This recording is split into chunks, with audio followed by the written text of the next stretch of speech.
在玉皇大帝之前3届的老大是谁？历任的4代天庭君王都是谁？东皇太一建立的上古天庭为何覆灭？东王公和西王母为何要敕封5方天帝？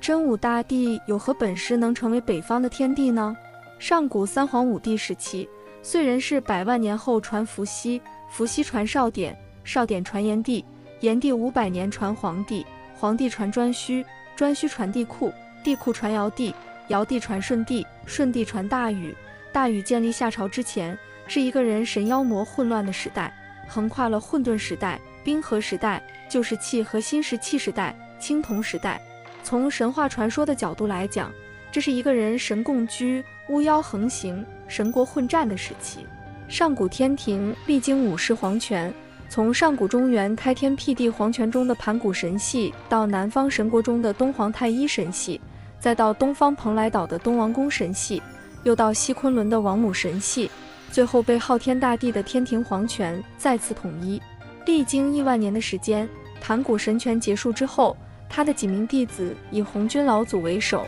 坐镇33重天之上的混沌天，紫霄宫内，统领昆仑山、灵鹫山、终南山、清风山、玉泉山、普陀山、九宫山、乌龙山、崆峒山、迦龙山、太华山、九仙山、九鼎铁叉山、峨眉山，以及东南西北4海群岛360座仙山。门下聚集了人教、阐教、截教、西方教等众多门派，他们以隐居修行为主，不问世事，不争天地皇权，而3界之中无人管理，九族人神妖魔横行，连年战争杀伐不断。其中以帝俊和东皇太一为尊的妖族势力最为强盛，手下有鲲鹏、商阳、白泽、钦元、鬼车、磁铁、季蒙、鹰昭、飞弹、飞廉、九婴等得力助手，而且还生下10个金乌，个个都是纨绔子弟，但是却骁勇善战，勇猛无敌。而以帝江为尊的巫族也不是吃干饭的，手下有入收、勾芒、共工、祝融、后土、玄冥、天吴、强梁、燕姿等大将，并且在人间还安排了刑天、九凤、风伯、雨师、大义、夸父、香柳、蚩尤等部将。妖族和巫族历来都是水火不容，谁看谁都不顺眼。终于九族大战爆发，一族首领帝俊和太一2兄弟，帝俊手持河图洛书，太一手持东皇钟，率领妖族部众打败7族势力之后，就剩下巫族，双方都很默契，平静了数年。帝俊的10个儿子3族金乌，本来每日轮流上天，为大地照亮光明，提供温暖，现在可好，10个金乌一起上天打闹，大地每日被放在火上烤，百姓苦不堪言。巫族有一个将军名叫大义，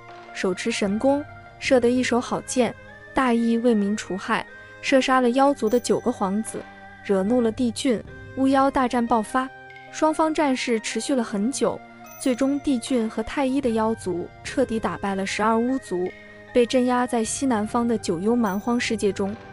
太一从此坐镇东方鸿蒙世界，建立上古天庭，敕封东南西北诸神将官。太一自称东皇，于是东皇太一神系从此诞生。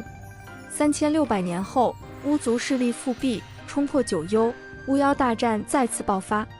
东皇心怀众生，不忍3界毁灭，开启周天星斗大阵和混元河洛大阵，与巫族同归于尽。自此，上古天庭覆灭，3界再次陷入混战，各方势力迅速崛起。这一时期，红军老祖身边的阴阳童子姐弟2人已经下山各自历练，女童子来到西昆仑修行，人称西王母；男童子在东蓬莱岛修行，他的龙魂在人间反复的转世力量。第9次时，一缕龙魂转世为炎帝神农的后裔轩辕皇帝，在西王母的帮助下征服4方，一统华夏。轩辕皇帝白日飞升后归了神位，红军老祖敕封男童子为东王公。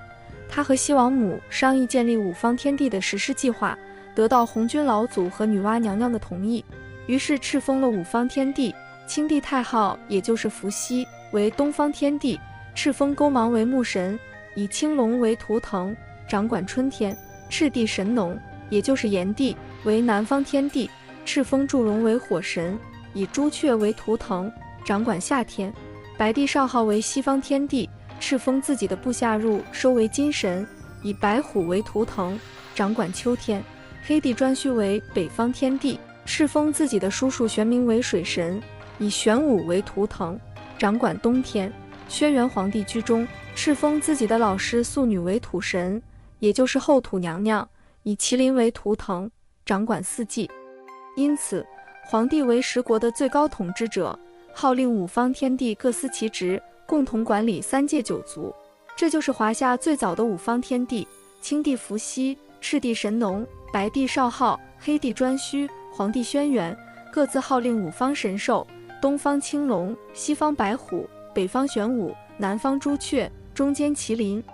这一时期持续了1000年之久。之后，轩辕皇帝退居二线，他的孙子颛顼由于管理能力强，性格深沉，深有谋略，手下又有得力战将无数，比如玄冥、玄武、玄天、太冯、季蒙、焦崇等人。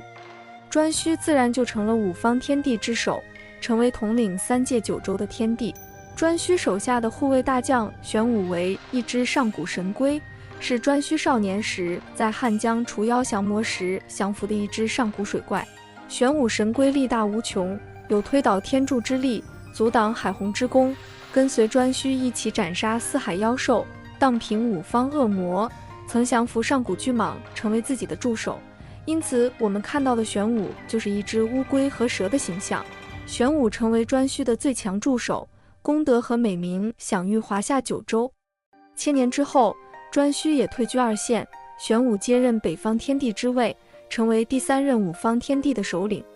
他比黄帝勇猛神武，比颛顼足智多谋，是一名能文能武的全能型天帝。在他的统治下，四海妖魔隐匿，八方猛兽归巢，10万神兵臣服，100万民众称赞。他的名字震彻九州八荒，写满天地寰宇，人间朝拜他的香火逐年鼎盛。玄武逐渐修为人形，成为一名帅气逼人、英姿魁梧的帝王战神。他就是名满华夏的玄武大帝，也叫真武大帝。